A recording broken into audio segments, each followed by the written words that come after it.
All right, YouTubers and reptile freaks. I wanted to make another quick impromptu video of one of my largest snakes here, and a lot of times I get a lot of criticism on these animals and the size cages I keep them in. And the majority of the time, this comes from people that have never owned these animals or know what it takes to keep them, and have just don't know what their requirements are and what makes them thrive. But the snake in question here, this is an animal she's probably 16 feet, and I routinely take her out and let her crawl around and stretch out as I do with a lot of my snakes.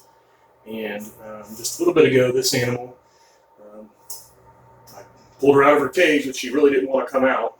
So a lot of times these animals don't even want to come out of their cage, which a lot of people think, oh, it's terrible you keep them in these little bitty boxes, you know. Well, anyway, it takes quite some effort just to get this animal out of its cage. And so once I did, I drug her halfway down the hallway where she was pretty much in the hallway. And within a few minutes, she came back in the room and she went underneath here. So the majority of the time when I take these animals out and let them cruise around to stretch out, they will find somewhere, the tightest, smallest, darkest area they can go to, whether it be a warm spot or not. It's not always a warm area that they seek, and they will cram themselves under there, and they will stay there until you have to physically take them back out and put them back in their cage. So I'm going to try to dig this one out. This is one of my largest Burmese pythons here, and she is, see if I can show you guys. Hang on a second. The snake is under this 8-foot cage. So you can see her under there, and she'll probably stay there for days until I remove her from underneath here. So what I'm going to do, I'm going to drag her out and kind of show you guys just how big this animal is. And then I'll stick her head in the cage and she'll zip right in there, and she'll stay in there. Even with the cage completely open, she'll stay inside of it.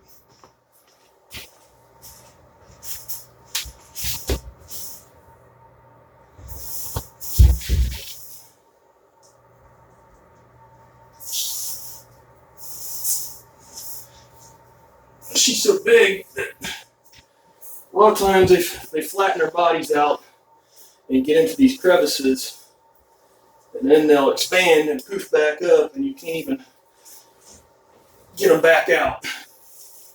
So here's the back end, and she'll go right back in there. So I let her go. Okay, if I can drag her out.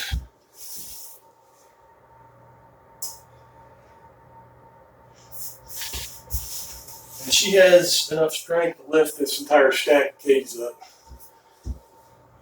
without a doubt.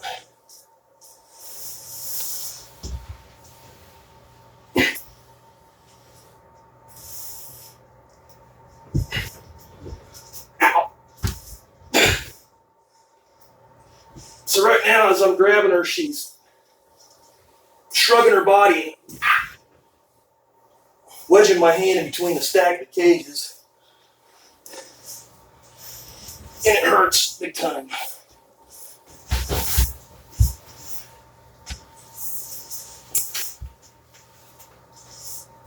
If you really wanted to push, you could easily break my fingers. But this is one of those animals that everybody thinks it's terrible I keep them in a little bitty cage, which these cages just serve the purpose to make the animal feel comfortable. And the majority of the time when these animals don't feel comfortable and don't feel secure, they get very defensive, which a lot of people misinterpret that for aggression. And not all snakes are this gentle. This is, the majority of them are, especially Burmese, but this animal right here would rather spend its time inside this cage than it would in the open area. Just as earlier, she was in the hallway, she came back in, went underneath here, and she would have stayed in there until just now, until I pulled her out.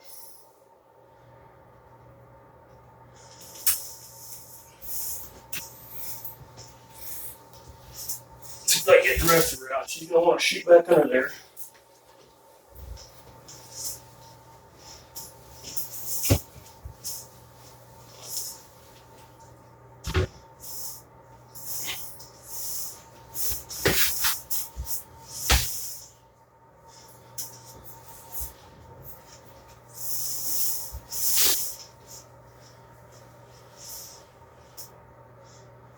So this is cornflake. Okay.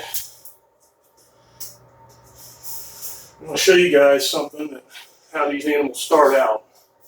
So people get these animals, think, oh, this will be cute and fun to have, but they don't realize just the size that these animals get to. And she's still growing, but this is how they start off as, guys.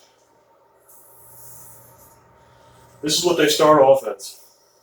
So you go to a reptile show, you find this cute little snake in a tub for 150, 200 bucks, take it home.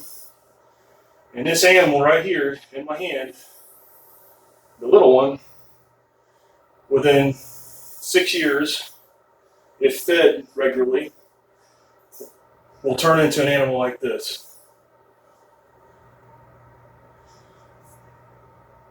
This snake here is 1 week old. And as you can see, it's just displaying defensive behavior. Okay? That's how this big one started off as. And she was just the same, just like this one, biting, peeing all over me. And this baby in my hand is one of Cornflake's babies. So Cornflake just laid a clutch of 60 eggs about 2 months ago. And they just hatched last week. So, and the same goes with these animals. They don't do well in large areas. A lot of times people buy something like this and put it in a 10, 15 gallon aquarium, 20 gallon aquarium, which are for fish. And then, before long, the snake is really mean all the time and won't eat. And the main reason because it's in too large of an area. Okay? These snakes stay in a 6-quart tub, and they do very well in them. As you can see, Cornflake's going right back up underneath the cage. And she'll stay under there until I pull her back out again.